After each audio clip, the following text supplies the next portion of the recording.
You just put that together? That medley? Yes. Yeah. Wow. You caught me off guard. I know, because you felt like the first thing that I did. You caught me off guard, especially with the Judy Garland song. Oh, how many nights I lay in bed singing that song, wanting my life to be better, to be different, wanting to have what I truly, at some deep level of knowing, knew was possible, but had no idea how to create it. And I cried, and I cried, and I cried, because it seemed so far away.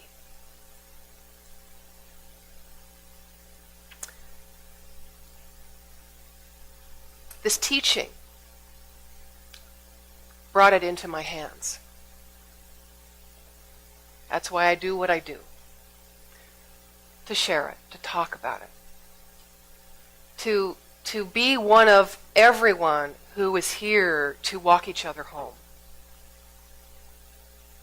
You know that poem, Starlight, Star Bright? I don't think I've ever heard the entire song. Didn't Jiminy Cricket, was there a Disneyland thing around that? Oh, okay. Captain Hook? I'm glad to see I'm not the only one who has my past all muddled up, just like my present. Disney's signature song. There it is. Signature song. So, but I think if wishing we're hoping, wishing is hoping. Wishing is, in this teaching, something that keeps putting off our good. It makes our good unattainable because we keep wishing something would happen by this mysterious, magical power. And when I think about that, and I think about this teaching, and about how the idea of that God of old, that paradigm of old, it's like, please God, bring it to me. I'm good. I want it so bad. And that's even in this song. With your heart's desire. With your heart's desire. Which is part of what our teaching asks of us. Our teaching says it can't just be how you direct your thoughts. And how you create clarity in your mind of what you want. And how you direct that wonderful creative energy that lives within you.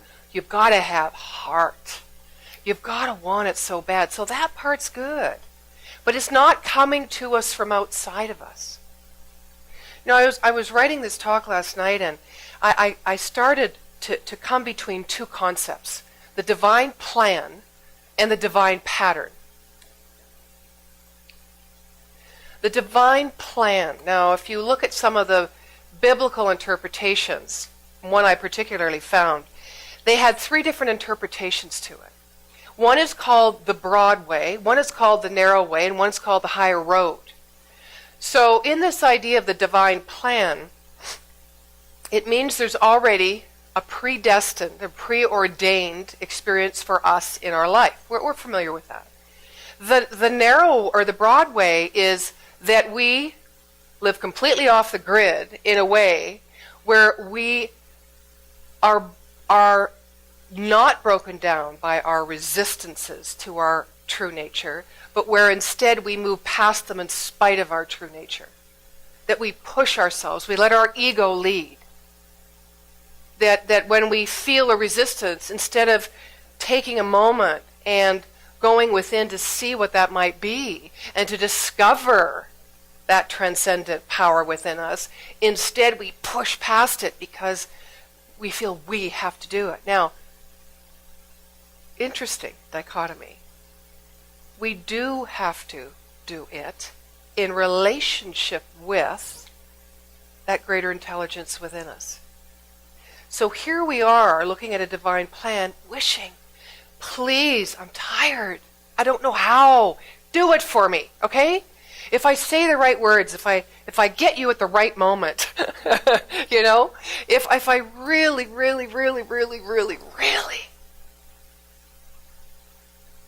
do my work, whatever that is, I will get the goodies. I will get the goodness. My whole life will be transformed. Even if that did work,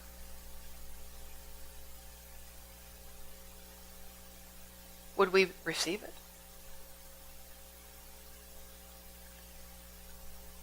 because it isn't ours. It's coming from outside of us. So we already set ourselves up in this old way of thinking about the divine plan or predestination from God, that how can we own what isn't ours? Somebody, some supreme being is giving it to us. But the divine pattern is something different, which I'll get to in a moment, because I forgot where I was. So, the broader view, okay? It's the road to sin. And sin in metaphysical terms is missing the mark. We kept sliding away, moving through those resistances because we can do it. We have the capacity. Well, we do, but not alone. The end for that is burnout. So the second way is the narrow path, which a lot of us are familiar with. The narrow path is one in which you start to understand that this isn't just about us, that there's something greater going on. Nevertheless, you give everything over to it. Everything. You sacrifice. You sacrifice your human rights, your human delights. Because by gum, you are going to get what you believe is the promise at birth. So there's still an amount of ego and will involved in that. But you are very much aware that there is a higher power. You just haven't developed the kind of relationship that's going to take your mind away from it's mine to do, I'm the one that has to do it, if it's going to happen, I've got to make it happen, to somebody greater, something greater has the intelligence I don't have, so I need to appeal to this. It's the joining of the two. We call this being co-creators in our life. So this is the high road. The high road is knowing exactly what our role is in creating our own destiny. That there is no divine plan other than what Ernest Holmes, who wrote The Science of Mind, tells us is our freedom. Our freedom to be and to live and to express all that we are. That's it. That's the divine plan, according to Dr. Ernest Holmes. And so in the higher road, we start to see that we can have fun. We can play. We can delight. We can create by directing and knowing what it is. Directing that thought energy toward a higher experience, greater, expanded, higher, greater, expanded, doesn't matter, of life that is living us already.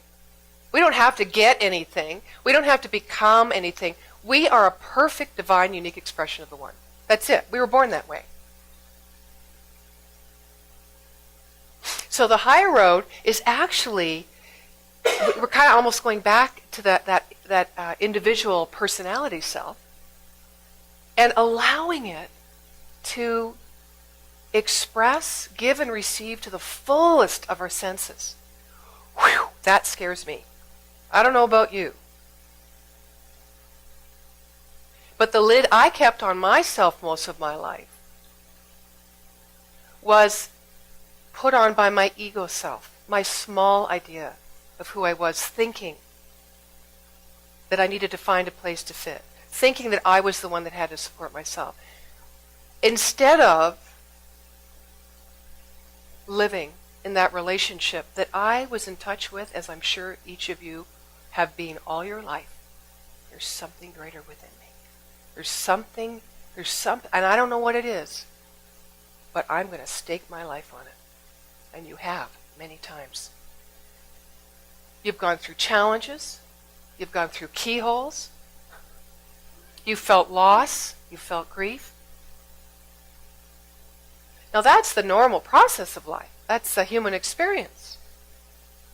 There's no wrong in those experiences. There has been no bad decision made. There's just been a decision made. A free choice made. But sometimes, when we create grief, we do it because we sacrifice the narrow path. What we feel we really want and need in life. And we give it over. If it isn't to God, it's to somebody else. We keep shrinking back. We keep stepping back. So the high road is about playing big. Being all that you can be, pushing the comfort even of your ego personality. Does this make sense?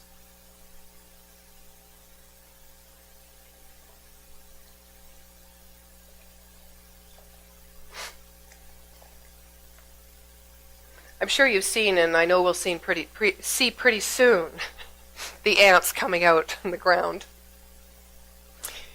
I know you've seen ant holes, and I know you've seen little ants going to find their food, bringing it back to the hole, feeding the family, community-minded as they are.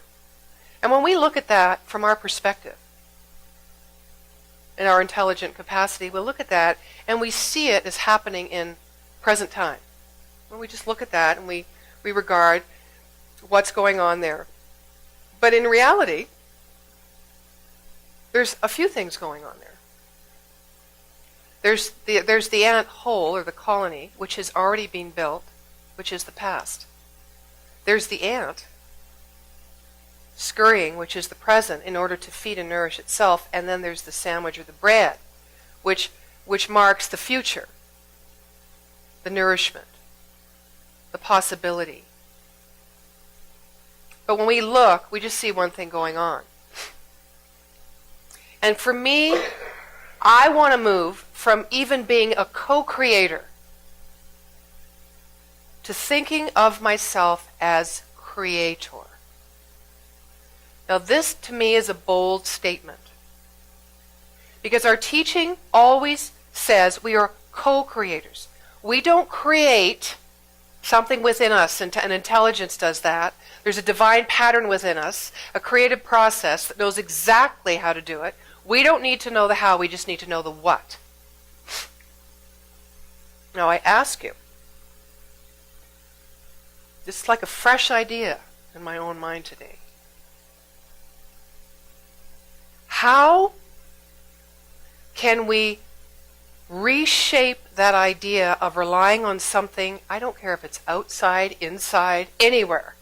How can we reshape that idea and know that we are one if we're still languaging, because we're thinking, in ways of being a part of, not the fullness of? We are a part of this intelligence, and our role is to direct. We don't create. Now, and although that may be true, scientifically and metaphysically speaking, we're still stepping back and relying on a divine principle within us to get us our good, because we come at this new way of thinking from an old way of thinking.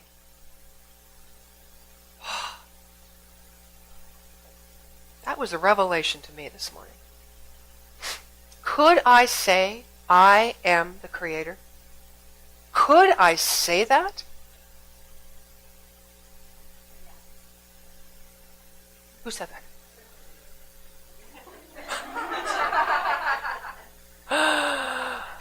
Okay, let's have your second song. I mean, this is a revelation.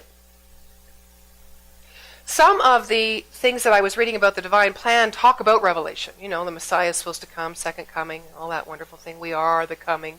We're already here. It's here. It's been done. It's been given. We just need to be it. We need to embrace it. We need to own it. Now, how do we own this? Do we own it from that ego perspective that says, I'm great? Will we still have that idea of, oh, they're not so great, or they're a little greater, because we're still locked into this measurement thing. I've seen so much of this lately. People measuring themselves against other people, measuring their spiritual growth against other people's evolution for what they perceive. When we know there's only one thing going on here, We don't ever see the world the way it is. We only see it from the way we see ourselves. So if I can witness in you what I perceive as a greater evolution of expression and enlightenment, guess what? I'm seeing from the truth of me, because you aren't any different. You are the full, whole, perfect expression of the Divine One, just as I am. There's no difference, except in how you express it. That's it. It's everywhere. We are everywhere present. We are everywhere present, as is God, or infinite intelligence.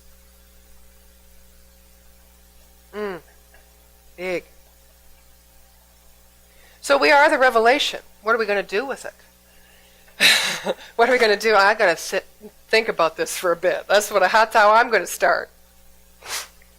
Dr. Holmes says that the divine plan is a prototype, a spiritual prototype.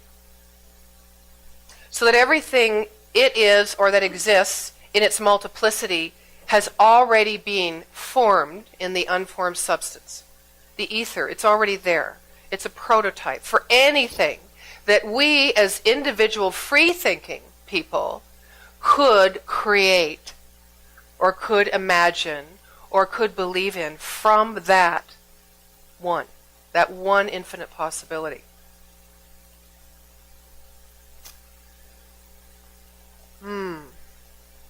I've also written down a few things that some of my colleagues have shared over the listserv this week about the divine plan. One person said, I think that the divine plan was set in motion at the point of creation. Whether that is a point in time or not is a separate issue. If the universe or its antecedents were created with a set of rules, law, and set in motion, the plan was simply those rules and the motion. How it turns out is determined within the creation itself as it evolves. So how we may think about our, say, intimate relationship right now, and how we express, could be the relationship with self, will change as we evolve. And we understand the unity. That the power, that intelligence is not just living with. See, we say in, through, and as us. But we lean a little more to the in and through. As is a big one. As us. This is the revelation. So freedom can be the plan, because what else could it be? We become more free when we take a more conscious role in unfolding our lives. Destiny. Destiny. What is that destiny? For me, it's discovering the love that exists as me. That's it. That's it. And all the other things, the goal, the markers, the achievements, the relationships, the thoughts, the process, is part of how we are using that divine creative pattern within us that's going to unfold our experience. Thought creates form. That's individual. But there are two parts to this intelligence. One is love, and Dr. Holmes always says, love points the way through law. Right? The law is automatic. It's happening. That's where we get this idea of co-creator from, that we direct through love. Love is that initiating, selecting process. Now, if we're selecting from strictly the ego personality, instead of knowing the truth about who we really are, and we're putting that into the law, well, you know what you're going to get out. Something far less than what your heart and your deeper knowing or your intuition knows is possible. But if we come from that place of complete love for self, okay, here's another big one, another revelation. If God is as me, then if I'm not loving self, I'm not loving God. I am not, and I'm going to take it one step further, I am not expressing the nature of truth. I'm not expressing the nature of God, the nature of me, the nature of all people. I am pulling back, stepping back, and using only one part of my mind, my conscious mind, which which operates in time and space. Our subconscious mind, that place where the universal subjective field operates through us, is also our intuition. It's that deeper knowing. What if we let that out? Gary Zukov calls that the seat of our soul. What if we let our soul lead us? What if we trust enough, not in ego, self-personality, but in the God as us, have enough faith to know that there is something within us that's absolutely going to work automatically to support everything that we choose to be, do, or have. And then just take the high road and enjoy life. That's what I'm working on. I don't know about you. I've had enough thinking. I've had enough analyzing. I've had enough. Not that I don't want to stimulate my mind. But my mind can get stimulated in a lot of other ways. But having my nose in a Google group or a book. Or even speaking. We are so creative. We are so intelligent. We are so loving. Can we take this day, this notion, and be our own revelation? Can we know that that is the ultimate divine plan? And that there's a pattern of operation in an orderly universe that is operating in us, as us right now? Can we just trust it? Can we trust it?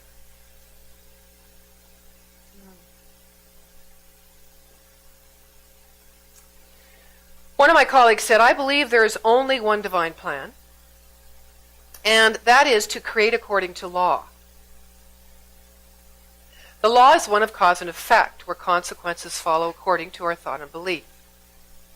And as agencies of spirit, each of us chooses our thought and belief and then experience the consequences. We are meant to choose, to decide, not passively expect God or this greater intelligence to choose for us. So, this intelligence always chooses for good. We don't always experience what we see as good, but it always chooses for good because that's its nature. It cannot choose outside of itself because it's everything. But we, in the planting of this precious seed, this great revelation, this great idea, somehow do a left turn and we don't nurture the ground that we've planted it in. Now, meanwhile, this greater intelligence can only choose or express itself as the fullness of its nature, which is goodness and truth and power and abundance and peace and love. But we, as the individual vessels for the expression of this Holy One, experience something else. Herein lies that painful phrase that people sometimes tell you when your life isn't going very well, it's all good. That's what it means. It's all good. Because whether you've missed the mark in your own idea, or whether you've hit it in your own perception, it's juice. It's all juicy, and it is all there in perfect divine order for your own revelation, for your own personality to leave off, or your soul to leave off and your ego to begin. That beautiful mesh and meld, that divinity and that humanity, that integration. Because if we can't love self, we can't integrate into the idea that there's only one. And since how we think has profound value and impact on what happens on this entire planet and universe, perhaps it's worth some thought. There's a couple more poems. No, this is the one I wanted to share with you. An illustration of a man who had the experience of his choice in a very, or probably a different way than he had expected the outcome. It's called love donation. So it goes like this. Father O'Malley answers the phone. Hello, is this Father O'Malley? It is. This is the IRS. Can you help us? I can. Do you know a Ted Houlihan? I do. Is he a member of your congregation? He is. Did he recently donate $10,000 to the church? He will.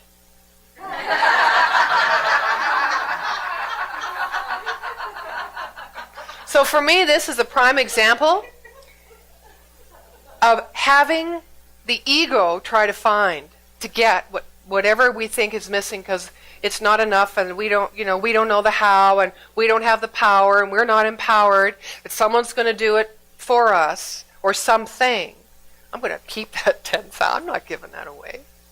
Guess what? Maybe a different outcome. But it was a perfect instance for him, Mr. Houlihan, to rethink his need to grasp and get instead of to share and release and to give gratitude, because he knows there's a constant source of supply that is within him, not without. Who hath constructed the elements and their atoms' configuration? Who hath designed every molecule and shapes their chemical formation? Who hath conceived the laws of nature and completed their limitation? Who hath set galaxies in motion and did establish time's duration? Who hath created every life form and made conscious their domination? Who hath set parameters on flesh and gives spirits continuation? Who hath numbered the celestial stars and sand of the sea computation? Who hath multiplied Abraham's kin and favored their many a nation? Who? Even that word implies a person, something else. Who? Just take it in. Who? Who? We are the sustainers. We may not have been the original creator, whatever that is, but we are the sustainers. So creating our best life is no way separate from our universal good, or that possibility that flows from the divine pattern when used in accordance with its nature, which is our nature. Here we never need to live in fear of what we might lose in order to gain this best life. Have you lived in fear? Have you sacrificed what you know is your highest and best because you're afraid you would lose something else that you had invested time in, effort in, money in, love in, with the ultimate belief that there isn't enough or that you are not deserving? Yeah, we all have. Of course we have. We share it in common. We also share in common the human journey of awakening to the self-revelation that God lives, or infinite mind, creative force lives as us. We also share that.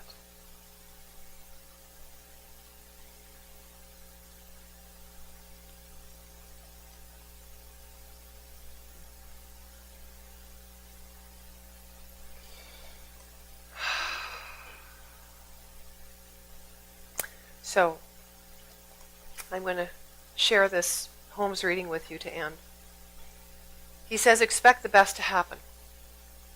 Don't sit around waiting for trouble. Have absolutely nothing to do with it. It's no part of the divine plan. It is an illusion of the material sense. One who has learned to trust will not be surprised even when he finds things coming from the most unexpected places. Expect that everything is to come your way Open your whole consciousness to the greater possibilities of life. And line yourself up with the big things. The big things. Kind of that there's the same excitement in me when I say that and I hear it and I think, when I wish upon a star. I can taste it. Expect that everything is to come your way. When you speak the word, expect it to happen. Know that it must be as you say. This will not be fooling yourself. It'll simply mean that you are using the law as it is meant to be used. In other words, you are thinking in accordance with the direction of your own true nature to create an experience of the higher road where you can expect nothing less than good, prosperity, loving relationships, and anything else that you can think of. You know, the great part of loving ourself in that revelation that I am, is that you can't not know what you know. When you start expressing that love and you see it everywhere, it has to be seen here first. Has to. There's no movement on this rule. Unless you want to give it movement. In my mind, there is no movement. Then the great part of loving is that you can't not know what you know. And so ours, instead of wishing on the star, is to be in love with who we are. No more separation. No more less than God. No more relying on anything, inside or outside. No more belief that we don't have all we need to know, or we're incapable, or we haven't earned it or deserved it. No more. And the revelation is made manifest. And I just want to conclude by saying how fabulous that you are revealing every moment of every day with every thought more of who you are, of this love. Giving the world the opportunity to share in it. Truly magnificent expressions of the one we are. And so it is.